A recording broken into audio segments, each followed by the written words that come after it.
if a woman is in a domestic violence situation and leaves years later, the functioning of that person also it's their body is a decade older. Their profile of that body, like I'm in my 30s. Me being, leaving that situation, my body could be considered in their 40s. You understand what I'm saying? Or somebody who's in their 20s, their body, their physiological profile look like they're in their 30s because of the damage of domestic violence.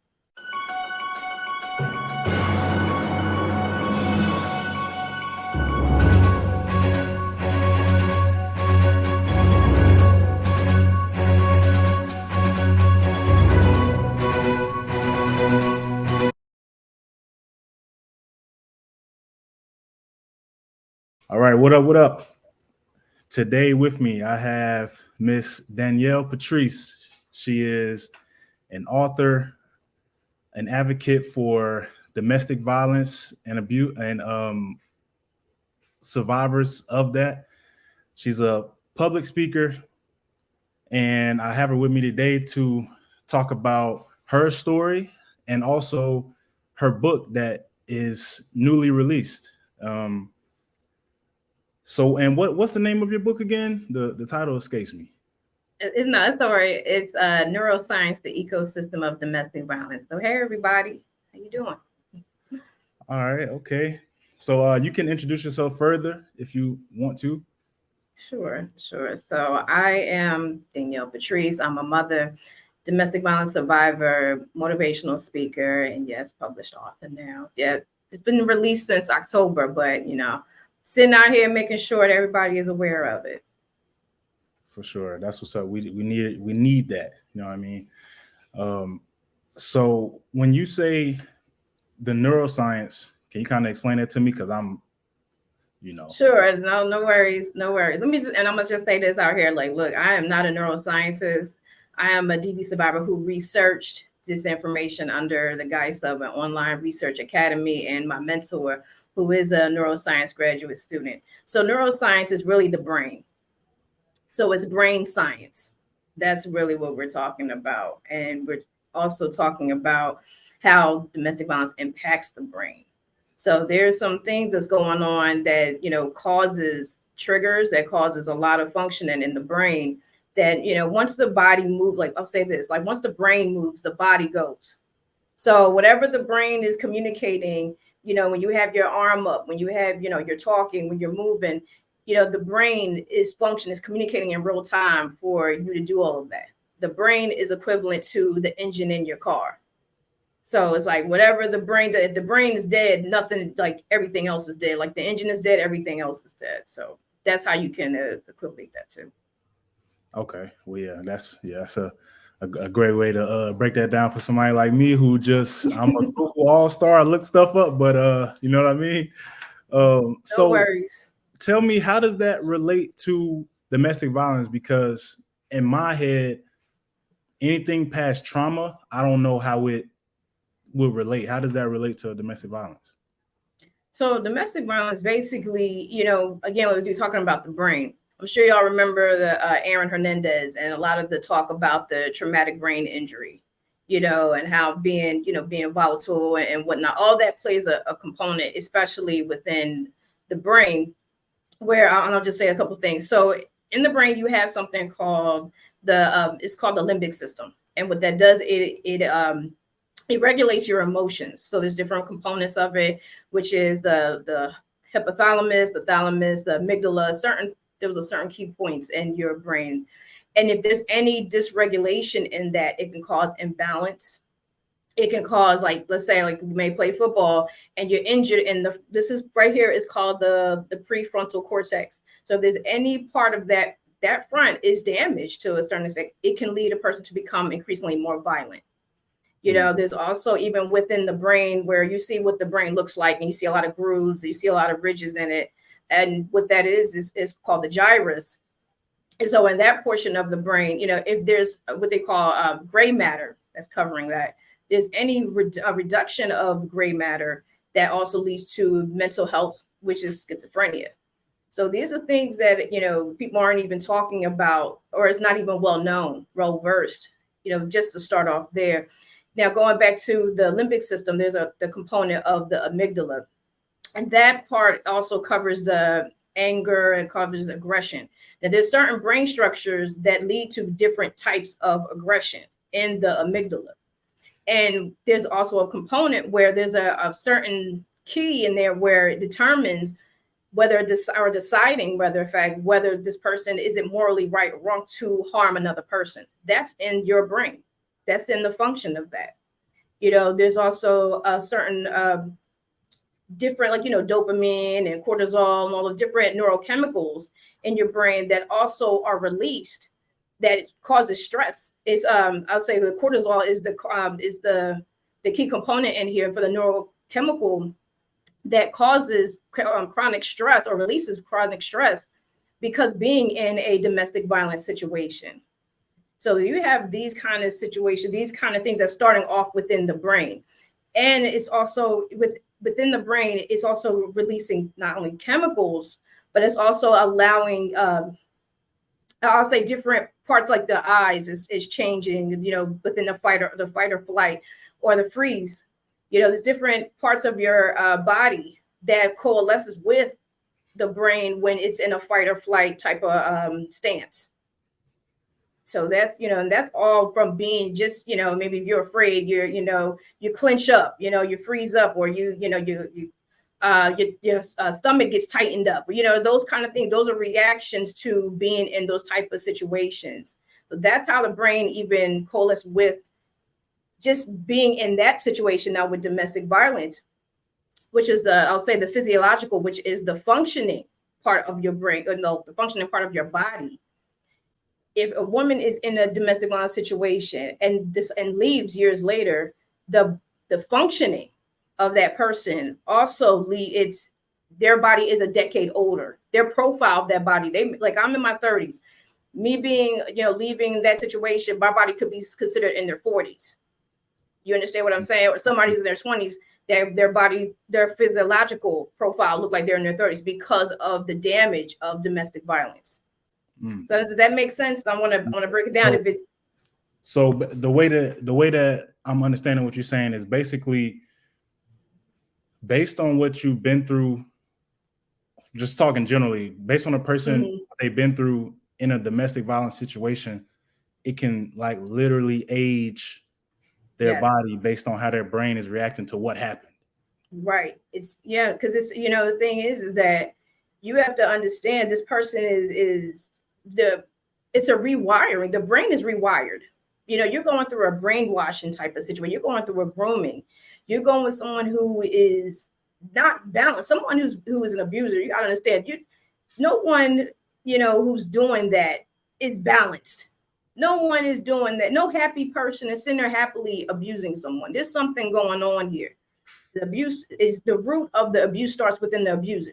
So you have to understand what is going on in that abuser's lives. You have, some, and I'll just say this, I've talked to and interviewed a batterers intervention program coordinator who explained, they start off as victims, not agreeing with, or, not defending anything that abusers have done. But I'm saying it starts off with abusers. So if they were victims themselves, okay, then what happened? Is it in their household for them to become abusers?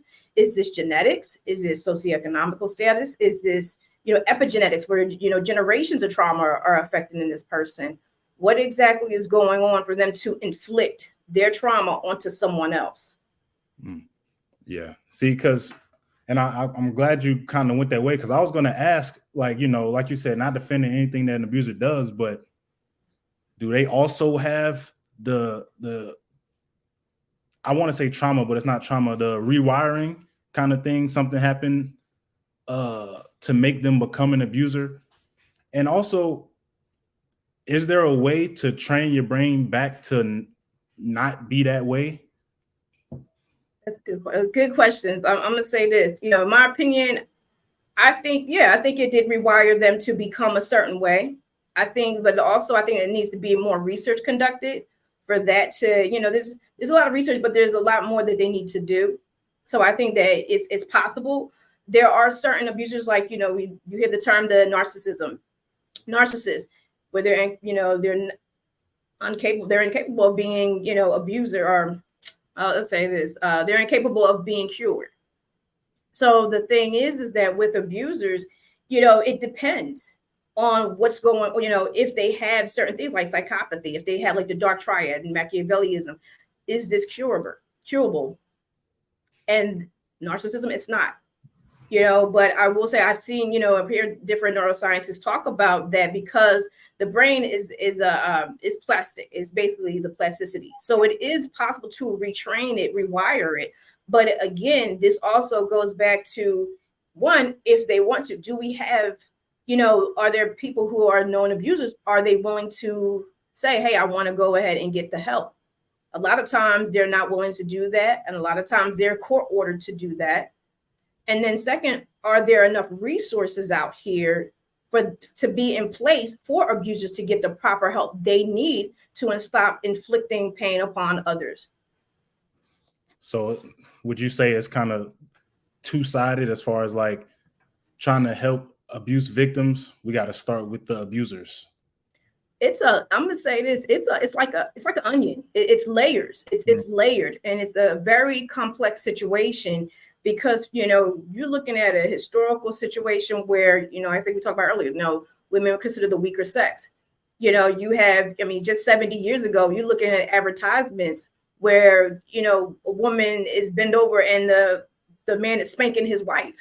That was acceptable, and that was in like a different magazines over the, course of the years. You have people to understand, you have to have people to understand that the damage that is causing, and that also includes in entertainment, that includes in the laws that are being, created, that also includes in society as a whole, and evolving into understanding what's needed for abusers to, one, get the help, for victims to get and victim defendants. And victim defendants, just to let you know, those are ones who fight back, and then they end up charged for the crime, and then also lumped in with abusers as well. So based on kind of what you're saying, I have a question I want to ask. How do you feel about the idea that, I don't know if you hear it, but sometimes it's like women are viewed as the gender that can handle the most, and I'm talking about like can handle the most trauma, abuse, criticism, ridicule. They can handle all that. Now I'm not on the side of like, I don't think we should pile on women, but it seems like that seems to be the idea a lot. Like, oh, women can take it. Well, I'll say this. I feel that with, as far as me being a woman, we are more of the nurturing. We're the ones that understand, what's going on. We have the, that kind of thing where we're nurturing, our children, we're nurturing. But I feel that because we've had to, historically, we've had to handle situations. We've had to, where, let's say, the father leaves and the mother has to take on those responsibilities. That's not something that we want to. That's something by choice that we have to do. Not a choice. It's what we have to do to step up, because who else is there to take up the slack? Now my question to you, and I'm going to ask you this: is it because you're not properly handled or properly cared for enough to handle those situations moving forward? Like men? Yeah, as a man, like, do you feel, because if you're saying that women, were dumped on, with all this information, or dumped on with all this trauma and everything, are you saying that are men ill-equipped to handle these circumstances, to be there if these things are happening, or to understand what's happening, to help the situation move forward, or to help, evolve emotionally? It seems like to me that men have a cap, and then they look to a woman to help them with everything else. Like just traditionally, because it's like a small level, a low level example would be an older couple. If the woman dies first, the man is just, he is lost in the world. Like he doesn't even know what to do next. He don't even know the Wi-Fi password. Like So it's like men assume a certain role, it seems. If they want to pay the bills, I'm gonna Right. take care of the house, all stuff like that. But everything else, they just like, okay, that's all I can do. I'm done here. I'm gonna pass it on, and my woman can do the rest. It seems like, and I don't know if it's men teaching men to kind of be on that level, but what I do recognize is that it seems like a man who had to watch a woman kind of handle things on her own is a little more prepared to pick up where he might need to pick up sometimes. It seems like it goes that way. It it really depends. It could go either way. There was a saying, or like a little, I don't know how you want to call it, but anyway, this like two kids, two sons. One, at least they both witnessed their father being an alcoholic. One decided he's like, I'm never going to drink. I'm swear that off because I saw what happened with my father. He was an alcoholic. The other one becomes this alcoholic, and it's because, well, you know what, my father was an alcoholic. So I think it depends on the child. Mm-hmm. I think also it also leads to the stereotypes and assumptions that, yes, men are the providers, yes. And then also, you're the hunters, you're whatnot. The women we're the ones that technically are the prey. Let's just say that. We're the ones that are the caregivers. But at the same time, those are based off of, I'm going to say, outdated ideologies, because things have evolved where now women are working. It's not like how it was before when men solely had, their names in on the houses, on the deeds. It's not the time where women, or not say women couldn't get credit cards, or women, everything had to be in a man's name. Now women are evolved where we're working, we're getting everything in our names. We're having, so the dynamic is shifting. The power dynamics is shifting right now. So the thing is that as women are evolving, where are the men evolving, especially emotionally? Because, and I'll just say that as far as a society, with women, even today, we can't even grieve, or, we can't even grieve because of the hustle mentality that we're in. We have to be on go constantly. So then where is the downtime for us to even process the trauma that we're even going through, let alone you guys as men processing trauma that you're not equipped to handle, and then being in a relationship with women and then having to have women take over your trauma and our trauma. Where does the line, where does it stop? It's super interesting that you're going that route, because I was actually recently talking about how it seems like this next generation of men coming up aren't being properly groomed to be men. You know what I mean? And I mean, like, further than the traditional stuff that we're talking about, where it's like man's provider, man's hunter, all stuff like that. I'm talking about men aren't being taught to kind of put everything on you. And I don't mean everything, but I mean, when you're in the house, if you have your wife or whatever, you have your kids, you have to find a way to contain everybody and keep your house in order. But it seems like somewhere that's getting missed, and everybody's just kind of freestyling on how to be a man. That's what it's looking like. I think that, honestly, that's been like that for quite some time. If you look at stuff from the early 90s, you were hearing the same type of, storyline, where my father wasn't around, so we're all trying to learn how to make it. We're all trying to figure it out. And I think that's been happening. I don't quote me, but it's like maybe since could have been the boomer generation. It could have been that long ago. But, my thing is that, like, I'm gonna say this, I'm a single mother, I'm a single parent. I am raising two sons. Now I say to my children, look, I know I cannot teach you how to be a man, because I'm a woman and who was raised by a woman. So I know what womanhood looks like, for through their eyes as boys, I have to tell them, look, I may not know how to teach you how to be a man, but at least I'm teaching you how to be an adult. And what does that mean? That means providing, making sure that one, you know how to take care of yourself, you know how to dress yourself, you know how to prepare, because one day you will be somebody's husband and father. And see, I say that because I'm not looking for my children to become baby daddies and create broken homes. I want my sons to understand that, you know what, you're going to be a responsible adult one day. You have a family. You'll one day have a family to provide for, to have a legacy for them, for your grandchildren, and so forth. But it's, at the end of the day, you're also being supplied with, there's a lot of choices out here. You also got to keep in mind, there's been the evolution of technology. We are closer than ever in the world, where you see what, instead of maybe the local girl you may like, oh, I can check this girl out on at your fingertips. You have people that are quick to escape, whether it's through partying, whether it's through sex, whether it's through, drinking, whether it's through video games.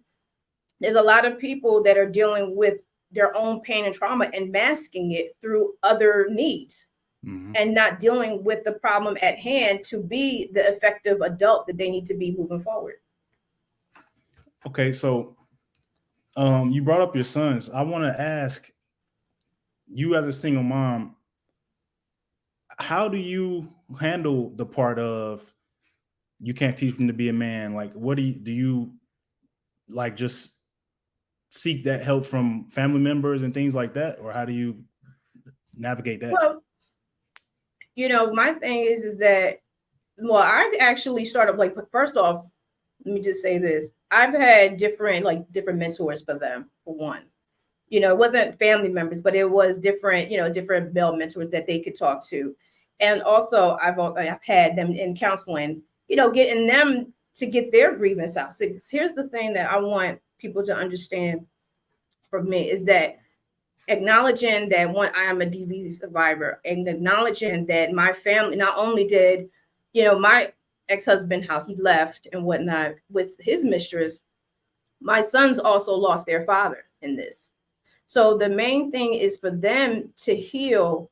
And I know that that word is very overused, but also I want to say that because what does the healing look like for them? So before them becoming men, they got to understand themselves and understand, who they are, and and healing, and what that looks like is making sure that they're having a safe space to grieve their loss. You, instead of just becoming what they think a man is, well, how do they envision being a man? And what does that envision being an adult? And so for them is right now, as being young boys, that looks like for me, okay, well, what you talking about their father, bringing up, yeah, your father was this kind of person. He may not have been the greatest, but there was things about him that you remind me of, like, okay, you both love, let's just say you both love a certain type of pizza. Yeah, you get that from your father. It's not saying that it's humanizing him. That's what I'm saying. It's humanizing him. It's not making him to be this 100% one way or 100% another way. But what it is saying that this is who your father was. We're not saying that he's, I'm going to 100% bash you because you did this and we're moving forward and forget about him and all of that, which you may hear some single parents are saying that because they're, still processing their pain. But what it is acknowledging, yes, your father was like this kind of man. Your father is this way. Your father, he loved this type of subjects, but also saying to them right now, you know what, it's okay to love him. It's okay to pray for him. It's okay to miss him. It's okay to be angry with him. It's okay to feel your feelings. It's okay to feel what you feel about him. And also to say, okay, one day you may become a husband and father.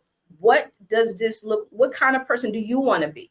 And not what society is portraying onto you as a man or what kind of person do you want to be? And that's how I'm teaching them, and also preparing what kind of life they would like. And I think that starts with, I think, and this is me personally, people get caught up on what a man's supposed to be or what a woman's supposed to be. What do you want to be like? Make this becoming an individualistic type of person, as opposed to I got to feel the needs of what BET is telling me. I got to feel the needs of what, music video, what rapper or whatever is telling me I should be like. No, I want you to be like you. I want you to stand out and be the person you are meant to be, not what somebody else, what media is telling you should be. Yeah, that's a great approach. I mean, I think about now my mom wasn't necessarily a single mom. Well, not during my youth anyway. My dad, he was like never around, but she kind of allowed me to form my own opinion on him. Like she didn't bash him to me, you know what I mean? It There would be things that would happen where I'm like, man, he really ain't nothing. Like, but she wouldn't like egg it on, you know what I mean? Like she would help me through these things, like me sitting outside waiting on him, you know what I mean? And she going, okay, come on in, let's get something to eat now. Like, stop sitting out there waiting. He's not coming. It's all right.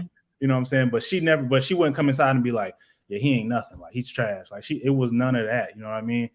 But it was, she just allowed, she didn't humanize him, but she just let me form an opinion on him. You know what I mean? And she told me all the other stuff later because he was abusive a little bit. They weren't together so long, but she told me that stuff later on when I was an adult and I could handle what she was telling me without feeling rage or whatever. Right. You know what I mean? So I kind of want to get back to your book. So we talked a little bit earlier and you kind of compared domestic violence to an ecosystem. How does that go together?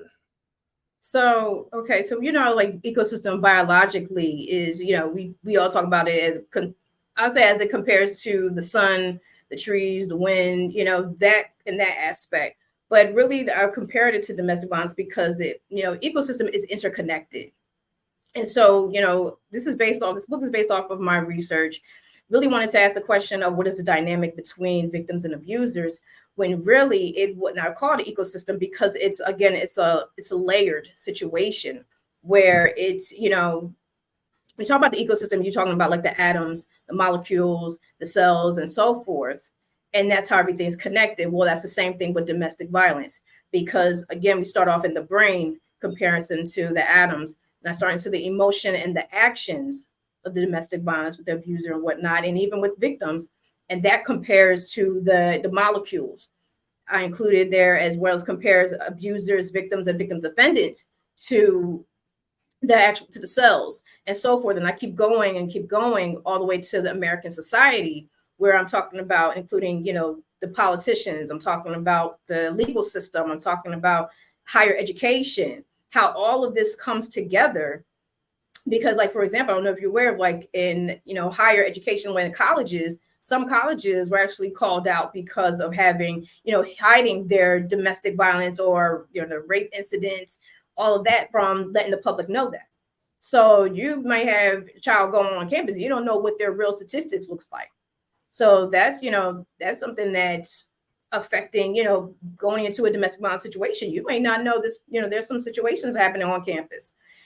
Same thing how with the laws are being made, for example, within the legal system, that if you go to, and I'll say this for New Jersey, because I'm in New Jersey, if you call the police and you go to jail as for domestic violence, basically you're in for like 3 days and that's it. So there's no standalone domestic violence charge. It's under, it could be under simple assault. It could be under, I don't want to harassment, whatever, it could be under a few things, but it's not cemented in, hey, this is a domestic violence charge situation here.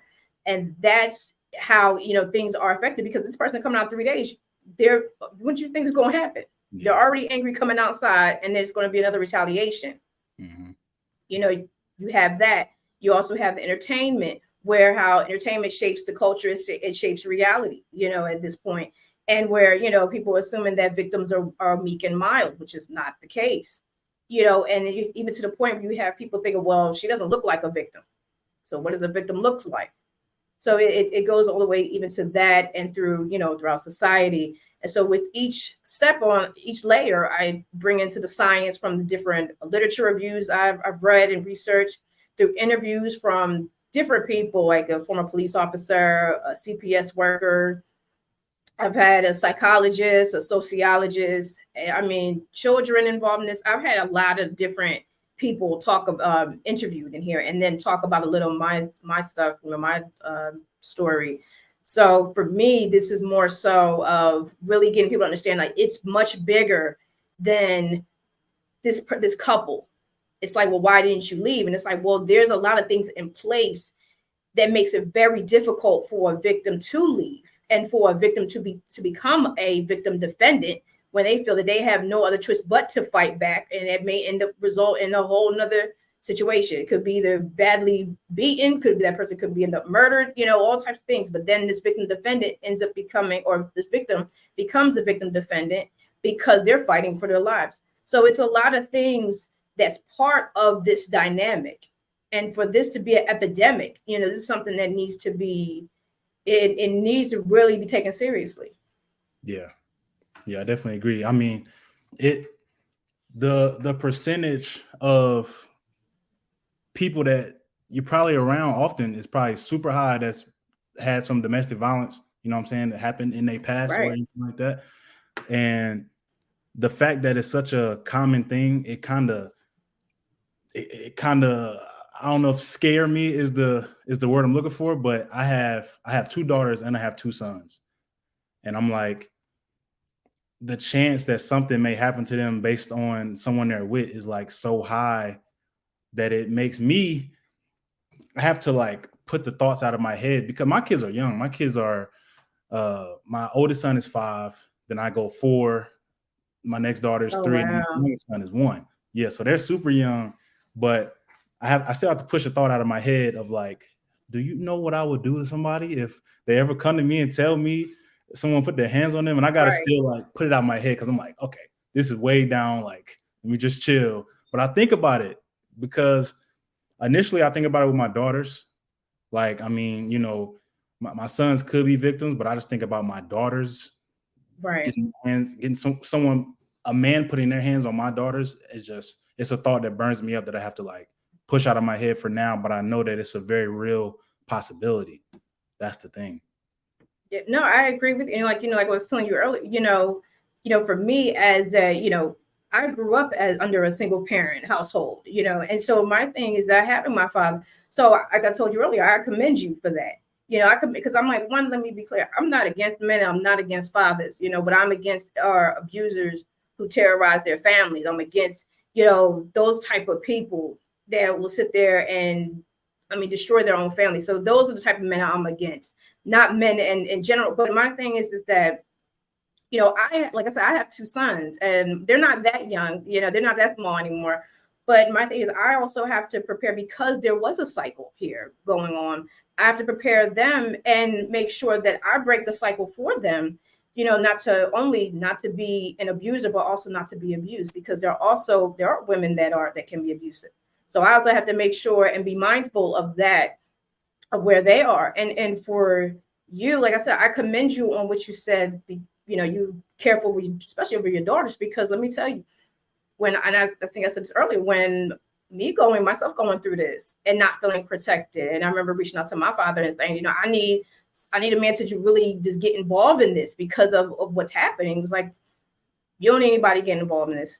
You don't need anybody. You don't need anybody to help. And the thing was, it was just like, I can't believe this. Like, this is my own father saying this, and to an extent, I know why he said it. But to me, if I can't even get the protection from my father, then who can protect me, Mm-hmm. And unfortunately, the person who was my protector, my mother, who was definitely my protector, was no longer with us. So, for you, I say this for you, and this is why I strongly suggest for anyone to get this book, especially fathers, because it's not about you personally. Like, you may say, oh, I'm not trying to hear domestic violence because I'm not abusive, but you may not care about me as a person, but you have daughters. Yes, you may have sisters, you may have, your mother, you may have friends, women that you care about, that you don't want in this predicament, and the thing is that, you think, I know, like, with guys and with men, like, where you, all right, yeah, I know I can keep you safe because I'm a man, he's a man. But the thing is that,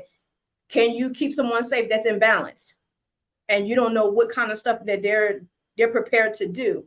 Do you know what you're dealing with, in that aspect? Because I know you're seeing men that, you're ready to attack, but then are you ready to deal with when, let's just say, the woman is feeling like, I need to go back?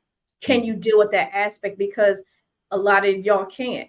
And then you don't understand, and then you get upset because the woman's going back. And I'm gonna tell you why. You're asking this person who was pretty much brainwashed and groomed being in this relationship, to be in this relationship, to give up everything that they pretty much now or have been accustomed to doing, and not saying voluntarily, but really it's like a care. It's like this person was drawn out by their love, with their love, and this person is manipulating, is twisting it, is exploiting them, is controlling them. And you want to say, well, why don't you get out? Get out. And they don't even know how to do that. So you're asking them to uproot everything that they've known at that point, because everything has been twisted up, to move out of that situation with, how do I move forward out of this? How do I, especially if there's children, how do I get a job? How do I move forward into having money if there's money taken away? How do I move forward, as of having bills, taking care of household, taking care of my kids? You are basically asking the person who has become a shell, of a person. That's what's happening. They're turning into a shell of a person. You want them to uproot and to be this person that you saw before, and that's not always the case. So if you're not prepared, and I hope I'm explaining this right, I'm hoping I'm like, okay. Mm-hmm.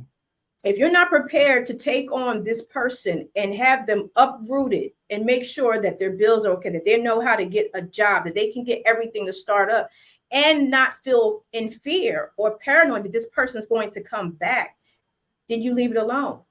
And I have to say that, and it's crazy to say that, but I have to, because you're going to make it worse if you're not going to help them uproot, because all you're going to do is judge them. And you're going to tell them that it's, well, you, like, it's not saying you will, but possibly saying that, well, you deserve it. And you're angry and you're frustrated with them. And it makes it worse on them because you don't understand it. So so either you're going to uproot them completely, get them out of the situation, help them with their living situation. And you may not be equipped to do that, or find a way to help them. If you can't help them yourselves, find a way to help them get out of it, so they know what their life looks like moving forward. Because all they see is them and the person, and they don't want to have any retaliation against them. Does that make sense? Yeah, it makes sense. Basically, it sounds like you're saying, if you can't, like, okay, I'll put myself into the scenario. Me as a dad, if one of my daughters gets into a abusive relationship, and I'm not willing to take her and either bring her to live with me or put her up in her own place, then I shouldn't really ridicule her for staying, because at that point, her brain has been switched to, you need this person and this is what you do. You take what they are giving you, like this abuse or whatever, because they've been brainwashed. It's being that, but it's also, you hear the term like trauma bonded. They're trauma bonded because you don't know what's going on in that relationship. You can say, well, I'm going through this because how my mom treated me, how my dad, I didn't have my dad. There's always some story. Yeah. And then they're you hear them make excuse. Well, you don't know what he went through. He went through all of this. That's trauma bonded. Mm-hmm. Going through that, and also going through the tactics of, where this person is manipulating them. They're going through all of this turmoil internally. And, and this person is keeping them off balance, keeping them off their guard. And you're still thinking, well, you're still seeing this person as, this is my family. I love them. I want them. But at the same time, you don't understand what they're doing to this person, and not just physically, but emotionally and psychologically. They're destroying this person. They are breaking this person down, and I mean, they're spiritually breaking them. So it's like, if you're not equipped, and I'm just saying this for men, if you're not equipped to deal with emotions, then how can you deal with somebody who's broken like this during domestic violence, by an abuser like this, who is destroying by every angle, every aspect of their lives? How can you deal with that? How can you handle that? Man, that is so tough to deal with when it comes to a family member. I mean, I'm talking like if I'm talking about me, my daughter, like if I'm having to kind of just watch her deal with that, and I can't, and if I'm not in a position to change it, which I don't know, I just feel like with me, I'd have to find a way to get her out, and I Right. don't know how, but I couldn't just deal with it. Like Right. I really, Exactly. I don't know what I would do. Like if I mean, currently, I would move her in. Like, oh, okay, you come in here. We got a room. We can always have a Right. room or something. I don't know, but man, I don't know. That would be very tough to deal with. Like, And that's what I'm saying. Like I've had that situation where I've had, relatives help me move in as well. But also you got to be patient. That's the other key component is being patient. Because when I've moved in with relatives in my life and going through, I was still dealing with their ridicule. I was still dealing with this that made me kind of decide which is the lesser of the two evils. And I would have to debate, internally, like, okay, well, which is better? Well, at least and I'm just going to be honest, at least I have, whatever over here that kind of have some freedom over here, but I don't have to hear this so much from my relatives. And it kind of pushed me going back to him because it was like, okay, dealing with y'all is too much. Now I got to go back over here. And it may start off a little nice, but I know what I'm expecting. So it's like you're forcing someone to choose whether, pushing them away to choose, okay, should I stay with this person because it's a little easier at the time than dealing with relatives. So it's like you got to be patient. And I'm not saying for, to leave them alone in the sense of don't do anything, but find a way, find a way to help. Or if you can't do it, at least talk to somebody that probably can help, because it's really not a lot of resources that you think are out here. And even when there's organizations, if there's just talk about, there's a lot of red tape and a lot of politics involved. If let's say there's a shelter that's open that night and you may be full that night, guess what? You might have to go to a county over, especially in New Jersey. You have to go to a county over. And how am I supposed to get to that county? Well, I don't know. I can't help you. I've heard this in real time, where it's like, well, we're full this night. You have to go to another shelter.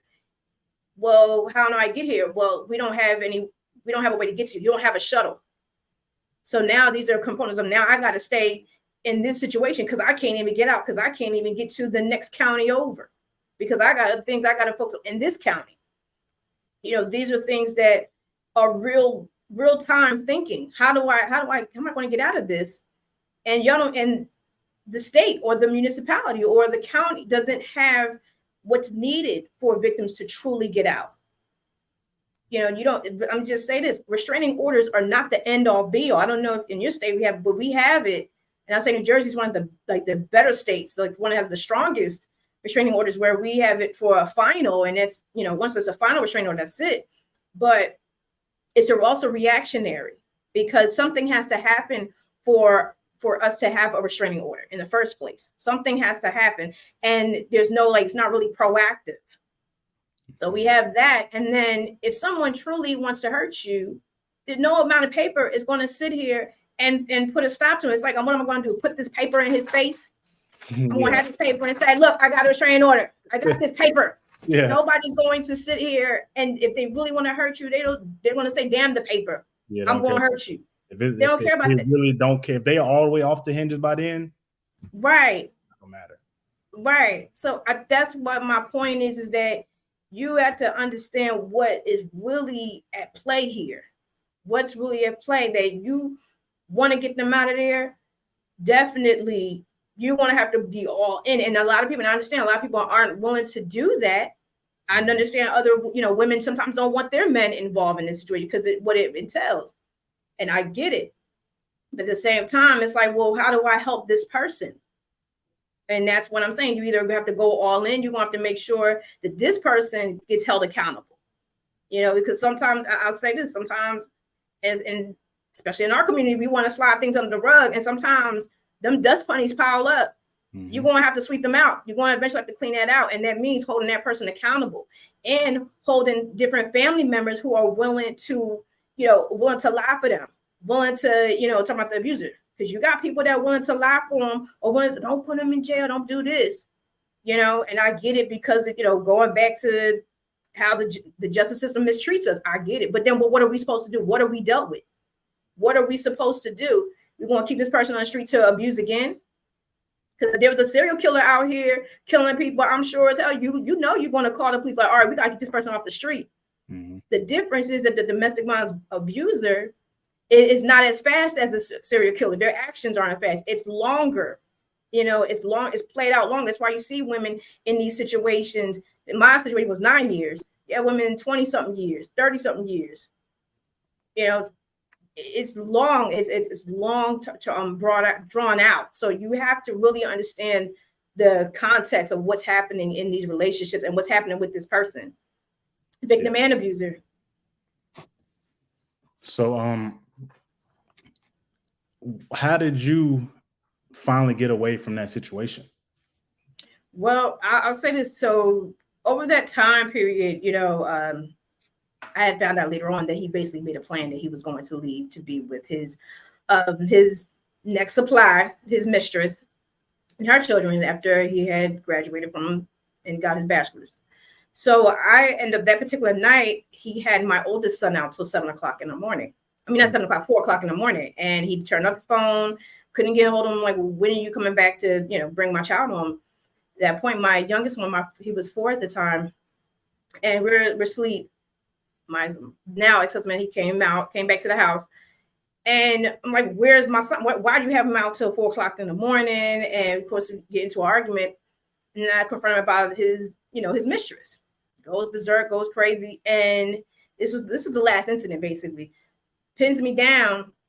My youngest son is looking at this. And, he's trying to come towards me. And I'm like, stay back. And, meanwhile, my ex-husband, he's also threatening to kill me at this point. He's saying every insult in the world he could to me. And he steals my phone. To this day, I haven't even gotten that phone back, to be honest with you. And there was a particular time, I'll say that in the midst of the argument, my son, my 4-year-old at the time, he was trying to raise his hands up. He's raising his hands up so that one of us will lift him up. And we're picking him up, and it's almost like he was in his way trying to de-escalate. Mm-hmm. And then what ended up happening was at some point, me, my son, and there's another person there sitting down. We're sitting down, and my ex-husband is threatening. He's saying, I can kill you with my bare hands. So he's making this kind of choking movement towards me, or like he was going to choke me. And my son is staring at him, and he goes, I can't do it because he's staring at me. And at that moment, that's when I said, you know what? I don't care if I got to crawl out this marriage. I'm done. And because for me, I didn't, as many times I've gone to friends, family, people, I did not feel like I could get out of it. And then here I have my 4-year-old son trying to protect me. And so it was like, if I can't do this for myself, I damn sure want to do it for my kids. And it was just like a switch went off. It was like, I'm done. And so like the next day, this was like Sunday morning, 5 o'clock in the morning after this point. And that next day I got my 7th, because the 7th going through this, filing my restraining order.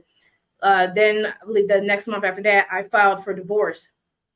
And at that point, I didn't even have no money. So I had to do the divorce myself. And, and so then, and even in the midst of that, my husband, he stopped paying bills, stopped paying rent. So then we end up becoming homeless, living at the bottom of a barbershop for a few weeks, living in different hotels and whatnot. So, and then having them go back to school, and me washing their clothes, making sure that they're presentable for school. So even in the midst of that, still going through my divorce. So I went through my divorce for, I think it took 1.5 years to get it, about 1 year to get it completed. It was done. But, for me, it was the restraining orders. It was having a plan. Once he pulled that, because he basically left and I was able to file for, my divorce. And when it was like a default divorce. And I was able to prove all my documents because I had my everything ready. So he couldn't lie and say, oh, I didn't do that. Oh, no. I got all your information here. And then being able to move forward. So, get custody of my children, get, full, not even full, got sole custody of my children. Make sure and showing that I have my restraining order, showing that I have all these things in place to protect my family, and being able to do that. Not to mention, in the midst, he's having his own, creating more broken homes with other women in this time period. So that even though I've been out of this is 5 5-6 years ago that this has happened. Am I still out though? Because I'm still raising my children. That doesn't mean he can't come back and start more ruckus. That doesn't mean that I still got to make sure that my family's safe. I got to still make sure that I have to cut off people to protect me and my family's peace of mind. I got to make sure my family, doesn't have to go through any more of that turmoil and the effects that comes from that situation. Even though I have my restraining order, even though I have my divorce and all of that, but the damage is still there. And so now it's about trying to heal and trying to move forward with our lives. And also for me, this is taking me to, further my research. So even though it's like kind of a long-winded story, but it's just the fact that this is what it took for me to be out of it and stay out of it. Yeah. And I mean, at this point, I think it's kind of safe to say that you've moved into advocating, Yes. sharing your story, inspiring others, writing your books, and name your book again, just so we can have the name of it one more time before we get out of here. So it's called Neuroscience, the Ecosystem of Domestic Violence. You can get on Amazon. It's on, and also on barnesandnobles.com. It's not in the store, but it's online. Cool. Yeah, I'm definitely going to check it out, especially after talking to you. I think, because before I didn't know if it was targeted for me, but now after talking to you, I think being able to understand, the mind of someone who has been abused, I think that could benefit anybody with kids, if you ask me. And I'm gonna tell you this. I'm gonna say this, and I'm just what I told you on the phone. And that's, you are needed. Fathers, men, especially the ones who are non-abusive, y'all are needed. Because for you, you allow women to be feminine, and what that means, you're allowed to be soft. But when you have men who are like this, and you have men that want to leave, and just what happens is, and I'll say from my personal standpoint, you have women now, we have to step up and take on the roles of 2 jobs. And that means you want us to be feminine. Well, guess what? I can't be soft right now, because not only am I taking care of my family, I'm also my family's biggest provider, the biggest their protector. So no, I can't be soft. I can't be feminine with you. I got to sit here and protect kids, because in case you come my way and cause some problems, I got to make sure I can handle my own. And that's what you're dealing with. So y'all are needed to have to, one, hold other men accountable, and you're needed to help protect women and allow us to be the women that we need to be for ourselves, if we choose to be. But I'm just saying, you are needed. Y'all are needed, and y'all are loved, and I respect you for what you said, especially wanting to take care of your daughters, especially wanting to make sure they're safe, because I didn't have that. So any man that's wanting to do that, I commend you wholeheartedly. And I'm gonna just say one more thing. I'm just put this out there, and this is also for the men who, you may have moved on from broken homes and may have been a wonderful father in one home. That still doesn't change the fact you may still have been a deadbeat in another. So in order to be a wonderful father, or be needed, be that wonderful father for every child that you've had, not just for the ones with the woman that you're with now. Be in all of that, because you're still needed. You're still needed, because there's still men out here that do prey on the women, that prey on weak, or or try to test the woman that they think they're weak. So I'm gonna leave you with that. Yeah, and I think that's a powerful statement. The way you phrase that, you got to be a man to all your kids regardless. And I can kind of relate to that, because now I didn't leave my baby's mother, but that was a whole nother situation that came up later. Right now, He was around, then he came back around, and now even I have 3 kids that are in my house, and I have one that's not in my house, but I might as well be in that house too, because I like to make sure that he's aware that he is just as important as the ones that are living with me every day. You know what I mean? But it's important. It's important. For sure. Can't have him having any kind of thoughts that these 3 are different than him. You know right. what I'm saying? And and it does create that, it creates that dynamic, especially amongst the siblings. And you don't want that, especially moving forward. So exactly. This is a child talking about that. I'm a daughter. I know what I'm talking about. I'm a mother. I know what I'm talking about. Yeah, it's definitely. Well, look, I appreciate you taking the time to come and speak. I really commend you for everything that you're doing as far as advocating and public speaking and, bringing awareness to something that has been kind of swept under the rug. So Thank I you. appreciate the time for sure. No, definitely. I appreciate you. Thank you so much for having me. Most definitely. All right. Peace out. All right.